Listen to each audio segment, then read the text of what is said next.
Hello everyone, welcome back to my YouTube channel Basico ServiceNow Learning. So in today's video we are going to talk about REST API. REST API is a web service API. It stands for Representational State Transfer. It is an architecture which determines that how the API will look like. So when we talk about API, then whatever communication is going on between two applications, it basically following some architecture or some protocols, right? So here REST API is an architecture which determines that how the API will look like. So it is basically the set of rules or constraints that developers should follow when they create their web service API. So let's see what all those constraints are. So the constraints which basically used to build truly RESTful API are client server architecture, that the client and server should be independent of each other, and the change which we make on server should not affect the client or the server, vice versa. Second one is statelessness. The server will not store anything about the latest HTTP request the client made, and it will treat every request as new. The third one is uniform interface, the most important one. The client and server should communicate with one another via HTTP using URI, that is Uniform Resource Identifier. Then CRUD and JSON conventions will be used. CRUDs are basically the actions or operations like create, retrieve, update and delete, right? And JSON is basically a format. Okay. Now the another one is cacheability, that is the client should have the ability to cache the response. Then the fifth one is layered system. The API will work whether it is communicating directly with a server or through intermediary. And the last one is code on demand. This is basically an optional one. Okay, so let's have an example now. Here we have two applications, that is client and server. As we know that basically API works on a client and server architecture, right?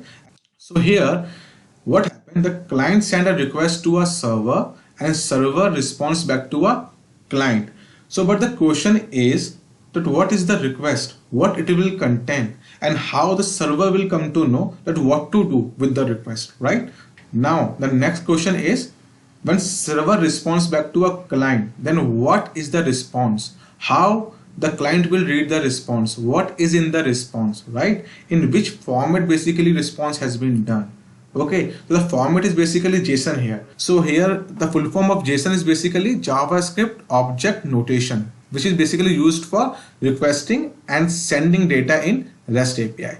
So let's talk about request first, and then we will talk about response, that how we can send a request, or what are all things which we need to mention in a request when there is a communication between a client and a server, and how the response will look like, and how the response will send by the server to a client, right?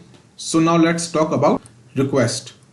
So it is important to know that request is made up of four things. The first thing is endpoint, the second thing is method, the third thing is header, and the fourth thing is body. Means when we send a request, these all four things should be there as per as the method we are calling, or as per as the data we need to retrieve or we want to update in a server, right? So let's talk about all these four things first.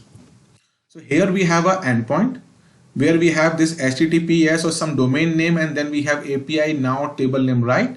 So this is basically an endpoint which is given by the server. This is basically a domain name, or we can say address of a server, right? Then we have a methods like get, put, post, patch and delete. These are all methods which we use in REST API, which is basically used to perform CRUD operations. CRUD is basically, as I told earlier, create, retrieve, update and delete operations, right? And if we talk about like these methods, then get is basically used to retrieve the resource, post is basically used to create the resource, put is basically used to update or replace the resource, and patch is basically used for partial update or replace the resource, and delete is used to delete the resource. Now let's talk about the header. So the header basically is like we want to tell the server that whatever the communication we are doing, that is in JSON format. Okay, so the content type is application/JSON. The next is body. So the body is in JSON format where the number is 123 description demo of the REST API. So means we are sending a number. Number is basically a variable where we are sending a value 123. Description is another variable where we are sending a value of demo of REST API. Okay, so body will be in this format. Then we have header, then we have method, then we have endpoint. So let me give you one example. So here the client is sending a GET request to a server to retrieve information. So he is sending such a way. See, first he is denoting a HTTP method, that is GET. Then he must be having a server address. So where user one and manager is basically a information, kind of information he want to retrieve from the server. Okay, means let's say he want to fetch the manager name from a server. So let me give you some practical example of it. So I have a REST API Explorer. See here we have an endpoint and a method over here. Let's say we have a server address and we have a method that we are telling a server that we want to retrieve information. This GET is basically telling a server that we want to retrieve information, right? So let's say if user want to post something to a server, then he can send like this, where post, then they must be having some server address, or we can say endpoint.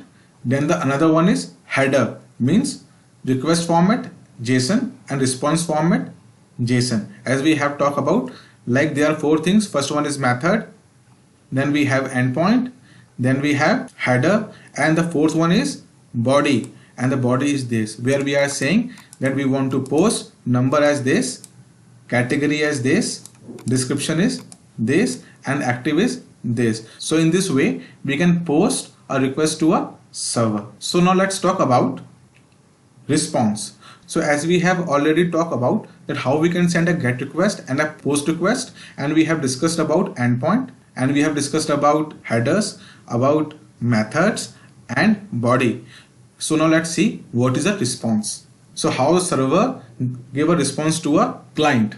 So the server responded back to a client with some code, let's say 200 OK, and with a response body. So response body is also in the same format like ID1, manager name, and then email, where I have earlier spoken about that client has requested the server about the user one manager. So the server have the information, so he provided the response code as 200, which is basically a when the information is available on the server, then this is the code which the server basically responded back, and the response body that the ID is 1 and the manager name is Arthur and the email ID is basicoservicenow@gmail.com. So in this way server can respond back to a client. So let's have a practical example of the same. So as I have displayed earlier, that when client want to retrieve some information from the server, then he send request to a server like this with some method and the server address. Then the server responded back with the status code, which I have shown in a slide. The response code is 200, okay, and with some response body. See here, a lot of content, because actually this is example of a REST API Explorer and we having a lot of content over there. So for an example, response body is in this format. The question comes, if client requested to a server but server does not have that content, then the response code is 404 not found. Or if the query which is done by the client is not correctly formed, then the response code is 400 bad request. So there are lots of other codes which we will talk in another video, even though I'm going to post a scripted REST API video next, where I'm going to tell you that how we can do a coding and how we can use these methods, headers, endpoints and body. Okay, so friends, this is all for this video. Please feel free to give your feedback in below comment box, and if this video is really helpful for you, then please do not forget to like and subscribe. Thank you friends, have a nice day, bye bye, take care, stay motivated.